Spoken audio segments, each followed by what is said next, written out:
সুপ্রিয় দর্শক, আসসালামু আলাইকুম। আপনাদের সবাইকে স্বাগত জানাচ্ছি এখনকার আলোচনায়। আপনাদের সঙ্গে আছি আমি সিরাজুল ইসলাম। দর্শক, ইরান এবং আমেরিকার মধ্যে যে রাত গেল, এই রাতে ব্যাপক মাত্রায় সংঘর্ষ হয়েছে। আমেরিকা তাদের নির্দেশনা মতো ওমান উপকূল দিয়ে একটি জাহাজ হরমুজ প্রণালী পার করার চেষ্টা করছিল, কিন্তু ইরান তাকে বাধা দেয়। ইরানের বাধা বা সিগন্যাল অমান্য করলে ইরান সেই জাহাজের উপর ড্রোন হামলা চালায়। ড্রোন হামলা চালানোর পর আমেরিকা ইরানের বিভিন্ন অঞ্চলে হামলা চালিয়েছে, এমনকি রাতে রাজধানী তেহরানের উপরেও হামলা চালানোর চেষ্টা করেছে বলে খবর পাওয়া গেছে। সেখানে এয়ার ডিফেন্স সিস্টেম অ্যাক্টিভেট করা হয়েছিল। এছাড়া খুজেস্তান প্রদেশ, ইরানের মধ্যাঞ্চল, এরপরে পুরো দক্ষিণ উপকূলীয় অঞ্চল, এই সমস্ত বিভিন্ন জায়গায় হামলা চালিয়েছে। আমি যা দেখলাম তাতে প্রায় 170টা বা তার কাছাকাছি লক্ষ্যবস্তুতে আমেরিকা হামলা চালিয়েছে। তাহলে বোঝাই যাচ্ছে বড় রকমের হামলা চালিয়েছে আমেরিকা। এর জবাবে ইরান কুয়েত, বাহরাইন, কাতার এবং জর্ডানের বিভিন্ন সামরিক ঘাঁটি এবং লক্ষ্যবস্তুতে হামলা চালিয়েছে ইরান ব্যালিস্টিক ক্ষেপণাস্ত্র এবং ড্রোন দিয়ে।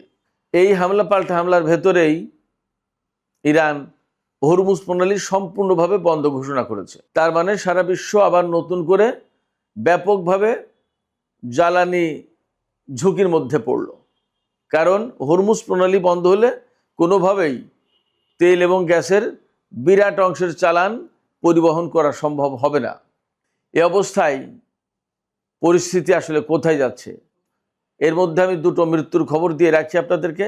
কাতারের সাবেক আমির শেখ হামাদ বিন খলিফা, তিনি 74 বছর বয়সে মারা গেছেন। এপাশে আমেরিকার সিনেটর লিন্ডসে গ্রাহাম, রিপাবলিকান দলের সিনেটর এবং অত্যন্ত উগ্রবাদী লোক ছিলেন তিনিও মারা গেছেন 71 বছর বয়সে। তিনি কিন্তু ইরানের উপরে কঠোর সামরিক অভিযান, ইরানের তেল ক্ষেত্র দখল, ইরানের সামরিক বাহিনীকে একদম কমপ্লিটলি ধ্বংস করা এবং ইসরায়েলের পক্ষে তার শক্ত অবস্থান ছিল। এই সম্প্রতিও তিনি ইরানকে ধ্বংস করে দেওয়ার জন্য বলেছিলেন। সেই লিন্ডসে গ্রাহাম মারা গেছেন। তিনি ছিলেন ডোনাল্ড ট্রাম্পের অত্যন্ত ঘনিষ্ঠ একজন ব্যক্তি।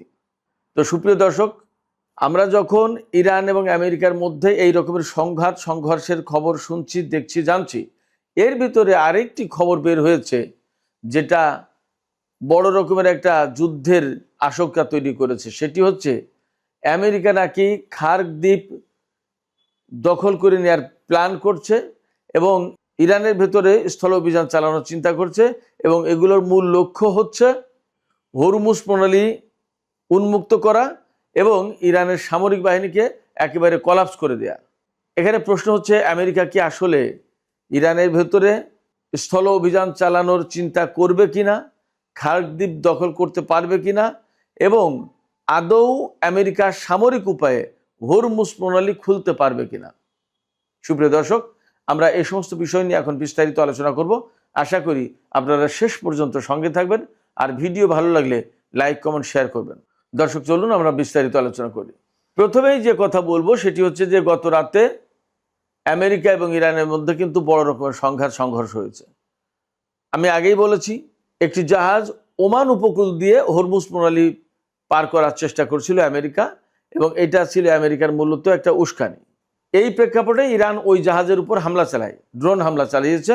ড্রোন হামলা চালানোর পরে সম্ভবত একজন নিহত বা নিখোঁজ আছে, এরকম সর্বশেষ খবর আমি দেখেছি। আর জাহাজের ইঞ্জিন বিকল হয়ে গেছে, জাহাজটা অচল অবস্থায় আছে সাগরের উপরে। এরপরে আমেরিকা ইরানের বহু জায়গায় হামলা চালিয়েছে। আমি আগেই বলেছি 150টির বেশি জায়গায় আমেরিকা হামলা চালিয়েছে। এখানে লক্ষণীয় ব্যাপার, আমেরিকা বিমান হামলার পাশাপাশি বাহরাইন এবং কুয়েত থেকে ভূমিতে নিক্ষেপযোগ্য ক্ষেপণাস্ত্র দিয়ে হামলা চালিয়েছে। এই ক্ষেপণাস্ত্রটার নাম হচ্ছে হাইমার্স সিস্টেম। এই হাইমার্স সিস্টেম থেকে ক্ষেপণাস্ত্র ছুঁড়ে ইরানে হামলা চালিয়েছে, এবং এই হামলাগুলো মূলত হয়েছে ইরানের দক্ষিণ উপকূলীয় অঞ্চলে, বন্দর আব্বাস, কেশম দ্বীপ, কিশ দ্বীপ, সিরিক দ্বীপ, তারপরে এই খার্ক দ্বীপের আশপাশে খুজেস্তান, এই সমস্ত এলাকায়। আবার ইরানের মধ্যাঞ্চল, এমনকি তেহরানের উপরেও নাকি বিমান দিয়ে হামলা চালানোর চেষ্টা করেছে, হামলা চালিয়েছে। এইরকম একটা প্রেক্ষাপটে একেবারে আলটিমেটলি ইরানও পাল্টা জবাব দিয়েছে, এবং পাল্টা জবাবে ইরান কোথায় কোথায় হামলা চালিয়েছে? কুয়েতের মার্কিন বিমান ঘাঁটি, সামরিক ঘাঁটিগুলো লক্ষ্য করে, বাহরাইনে হামলা চালিয়েছে, কাতারের আলুদেদ ঘাঁটিতে হামলা চালিয়েছে। আপনারা সবাই জানেন যে কাতারের আলুদেদ ঘাঁটি আমেরিকার সেন্টকমের এই মধ্যপ্রাচ্য অঞ্চলের সদর দপ্তর। আর হামলা চালিয়েছে জর্ডানের বিভিন্ন বিমান ঘাঁটিতে, বিশেষ করে প্রিন্স হাসান বিমান ঘাঁটি লক্ষ্য করে ইরান হামলা চালিয়েছে। ইরানের এই হামলায় আমেরিকার যে সমস্ত ক্ষয়ক্ষতি হয়েছে তার কিছু কিছু তথ্য এসেছে। কুয়েতে মার্কিন পেট্রিয়ট ক্ষেপণাস্ত্র প্রতিরক্ষা ব্যবস্থার একটা যে স্থাপনা ছিল, এই ব্যবস্থার উপর হামলা চালিয়েছে, সেখানে হামলা চালিয়েছে, এটা ধ্বংস হয়েছে।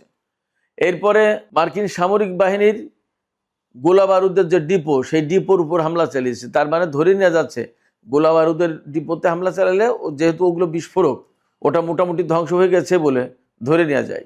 এছাড়া কুয়েতে একটি রাডার স্থাপনার উপর হামলা চালিয়েছে ইরান। এগুলো হলো কুয়েতে। এরপরে বাহরাইনের পঞ্চম নৌবহরের ঘাঁটিতে হামলা চালিয়েছে নতুন করে ইরান। সেখানে বাহরাইন ও মার্কিন রাডার সিস্টেম, যোগাযোগ ব্যবস্থা, এই সমস্ত জায়গায় হামলা চালানো হয়েছে ইরানের পক্ষ থেকে। কাতারের আলুদেদ বিমান ঘাঁটিতেও ব্যালিস্টিক ক্ষেপণাস্ত্র দিয়ে ইরান হামলা চালিয়েছে। সেখানে যুদ্ধ বিমান মেরামত কেন্দ্র এবং কমান্ড অ্যান্ড কন্ট্রোল সেন্টার ধ্বংস হয়েছে কাতারে। এরপরে জর্দানে হামলায় কি ক্ষয়ক্ষতি হয়েছে? ইরানের আইআরবি প্রতিবেদনে বলা হয়েছে যে জর্দানে যে জায়গায় হামলা চালিয়েছে সেখানে সেনারা অবস্থান করছিল, মার্কিন সেনারা। পাশাপাশি সেখানে MQ-9 রিপার যে ড্রোন, এই ড্রোনের হ্যাঙ্গারে হামলা চালিয়েছে। তাতে ধারণা করা হচ্ছে বেশ কিছু ড্রোন ক্ষতিগ্রস্ত বা ধ্বংস হতে পারে। এই হলো মোটামুটি যুদ্ধের ক্ষয়ক্ষতির আপাতত বিবরণ। এর ভিতরে সবচেয়ে বড় যে ঘটনাটা ঘটেছে সেটি হচ্ছে হরমুজ প্রণালী বন্ধের ঘোষণা দিয়েছে ইরান। বলেছে আমেরিকা যতক্ষণ পর্যন্ত এই রকমের হস্তক্ষেপমূলক কর্মকাণ্ড বন্ধ না করবে, হামলা বন্ধ না করবে, ততক্ষণ পর্যন্ত হরমুজ প্রণালী আর ইরান খুলবে না। তার মানে দাঁড়াচ্ছে এই হরমুজ প্রণালী দিয়ে প্রতিদিন প্রায় 2 কোটি ব্যারেল তেল রপ্তানি হতো, পাশাপাশি ব্যাপক পরিমাণে গ্যাস এবং তেলজাত পণ্য, আরও অনেক কিছু, সেই সমস্তগুলো এখন পরিবহন করা বন্ধ হয়ে গেল। তার মানে সারা বিশ্ব মারাত্মকভাবে তেল সংকট, জ্বালানি সংকটের মধ্যে ঢুকে গেল। এবং আবার পণ্য মূল্য বেড়ে যাবে, প্রতিটি দেশে, প্রতিটি জনপদে অর্থনৈতিক সংকট তৈরি হবে, মূল্যস্ফীতি বাড়বে, এবং কোনো কোনো দেশে এই সংকটকে কেন্দ্র করে বড় রাজনৈতিক সংকটও তৈরি হতে পারে। এখন এই পরিস্থিতিতে কি হবে? আমেরিকা কি ইরানকে জোর করে এই হরমুজ প্রণালী খুলে দিতে বাধ্য করতে পারবে? মনে হয় না। মনে হয় না এই কারণে বলছি, আগে যখন ইরান হরমুজ প্রণালী একদম পুরোপুরি কন্ট্রোল করলো, বন্ধ করে দিল, তখন কিন্তু আমেরিকা সেটা খুলতে না পেরে নানা রকমের চেষ্টা তদবির চালিয়ে, হামলা চালিয়ে যখন খুলতে পারেনি, এমনকি হরমুজ প্রণালীর ধারে কাছেই আমেরিকার কোনো যুদ্ধ জাহাজ, বিমানবাহী রণতরী যেতে পারেনি, তখন ইরানের বন্দরগুলোর উপর আমেরিকা নৌ অবরোধ দিল যে ইরান যদি হরমুজ প্রণালী দিয়ে কারো জাহাজ চলাচল করতে না দেয়, তাহলে ইরানের জাহাজও চলাচল করতে পারবে না। সেই নৌ অবরোধ থাকলো, ইরান তো দমে যায়নি বা পড়ে যায়নি, কিন্তু হরমুজ প্রণালী ইরান খুলল না।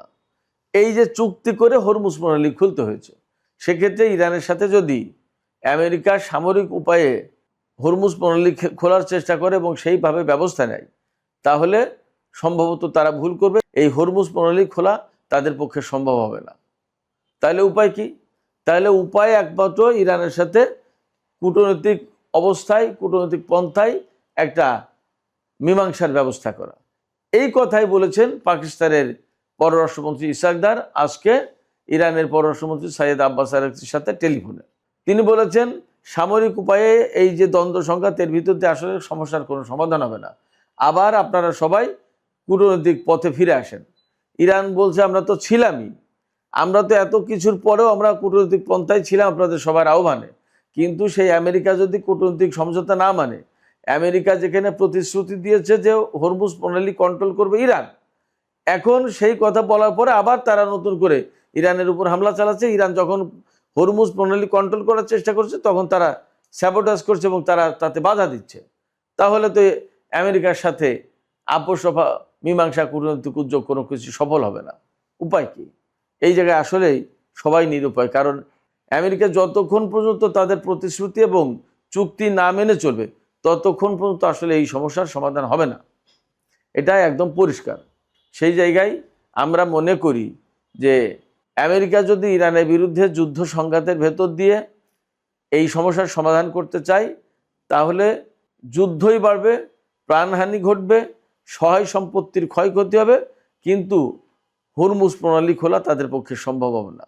শোনা যাচ্ছে হরমুজ প্রণালী খোলার জন্য বা মধ্যপ্রাচ্যের তেল পরিবহন যাতে স্বাভাবিক হয় সেই জন্য আমেরিকা খার্ক দ্বীপ দখল করবে এবং খার্ক দ্বীপে স্থল অভিযান চালাবে, পাশাপাশি ইরানের ভেতরেও স্থল অভিযান চালাতে পারে যাতে ইরানের সামরিক বাহিনীকে কমপ্লিটলি ডিস্ট্রয় করে দেওয়া যায়। কিন্তু আমি নিশ্চিত ইরান কোনো মতেই এই ভয়ে ভীত হবে না যে আমেরিকা ইরানের ভেতরে স্থল অভিযান চালাবে। বরং আমরা যা শুনতে পাচ্ছি তাতে ইরানিরা মার্কিন সেনাদেরকে আমন্ত্রণ জানাচ্ছে যে তোমরা আসো, ভিতরে আসো। কেন ভিতরে আসতে বলছে? ভিতরে যেতে বলছে এই কারণে যে বিমান হামলা, ক্ষেপণাস্ত্র এবং ড্রোন হামলা দিয়ে খুব বেশি একটা কাজ হয়নি, সামরিক স্থাপনা, ঘাঁটি এই সমস্ত ধ্বংস করা গেছে, কিন্তু ইরানের ভেতরে যখন স্থল অভিযান চালাবে তখন মার্কিন সেনারা যাবে ফাঁদে পড়ে, আটকা পড়ে যাবে। এই আটকা পড়ে যাওয়ার পরে আটকা অবস্থায় ইরানিরা দেবে ব্যাপক মার এবং মার্কিন সামরিক বাহিনীর একটা চূড়ান্ত বিপর্যয় ঘটবে ইরানে। ইরান এই আশায় আছে যে আমেরিকা কবে স্থল অভিযান চালাবে এবং তারা বিপুলভাবে মার্কিন সামরিক বাহিনীকে বিপর্যস্ত করে দেবে। এবং এটা সম্ভব, এটা ভাবার কোনো কারণ নেই যে ইরানের হাতে যথেষ্ট ট্যাঙ্ক নেই, সাঁজোয়া যান নেই, স্থল যুদ্ধ করার জন্য যে সমস্ত উপায় উপকরণ লাগে ইরানের কাছে তা নেই, এটা ভাবার কোনো কারণ নেই। অনেকেই জানে না ইরানের ট্যাঙ্ক শক্তি সম্পর্কে, যেমনটা জানতো না বিমান শক্তি সম্পর্কে, তেমনি অনেকে জানে না ইরানের ট্যাঙ্ক শক্তি সম্পর্কে। স্থল অভিযানের সাঁজোয়া যান, ট্যাঙ্ক এবং এই ধরনের বেশ কিছু সামরিক সরঞ্জামের প্রয়োজন। ইরান তা নিজেই উৎপাদন করে, রাশিয়ার কাছ থেকে কিনেছে, তাদের কাছে আগেই মার্কিন কিছু ট্যাঙ্ক, ব্রিটিশের তৈরি ট্যাঙ্ক ছিল, সেগুলোকে সব তারা নিজেরা রিনোভেট করেছে, উন্নত করেছে। আর নিজেরা কারার ট্যাঙ্ক নামে একটা নতুন ট্যাঙ্ক তৈরি করেছে, আরও কিছু কিছু ট্যাঙ্ক তৈরি করেছে, সেগুলো খুবই উন্নত, খুবই ভালো। ফলে মার্কিন বাহিনী এটা ভাবার কোনো সুযোগ নেই, কারণ নেই যে ইরানে অভিযান চালিয়ে তারা খুব সহজে ইরানকে কুপোকাত করে দিতে পারবে, প্রশ্ন ওঠে না।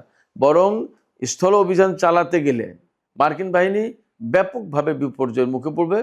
আঞ্চলিক যে সমস্ত প্রক্সি ফোর্স রয়েছে তারা সবাই ইরানের ভেতরেই তখন এই মার্কিন সামরিক বাহিনীর বিরুদ্ধে লড়াই করবে। এবং আপনাদের জানার দরকার যে ইরাক, লেবানন, ইয়েমেন এর প্রত্যেকটা জায়গায় প্রত্যেকটা যোদ্ধা গোষ্ঠী স্থল অভিযানে ব্যাপক পারদর্শী, বহু বছর ধরে তারা যুদ্ধ করছে। সেক্ষেত্রে মার্কিন সামরিক বাহিনীর জন্য সম্ভবত ইরান বড় বিপর্যয়ের একটা ফ্রন্টে, ব্যাটেল গ্রাউন্ডে পরিণত হতে যাচ্ছে। সুপ্রিয় দর্শক, এখনকার আলোচনা এখানে শেষ করতে চাইছি। আলোচনা শেষের আগে আপনাদের সবার কাছে জানতে চাই, হরমুজ প্রণালী বন্ধ করে দিয়েছে ইরান, এখন আমেরিকা কি সামরিক উপায়ে এই হরমুজ প্রণালী খুলতে পারবে? আর আপনাদের কি মনে হয় যে আমেরিকা ইরানের ভেতরে স্থল অভিযান চালালে তাতে ইরান পরাজিত হবে, নাকি মার্কিন বাহিনী ব্যাপকভাবে বিপর্যয়ের মুখে পড়বে? আপনাদের মতামত জানিয়ে কমেন্টে লিখতে পারেন। আর ভিডিও ভালো লাগলে লাইক, কমেন্ট, শেয়ার করবেন এবং চ্যানেলটি সাবস্ক্রাইব করে সাথেই থাকবেন। আপনাদের সবাইকে অনেক অনেক ধন্যবাদ জানিয়ে এখনকার মতো আলোচনা এখানেই শেষ করছি। আল্লাহ হাফেজ।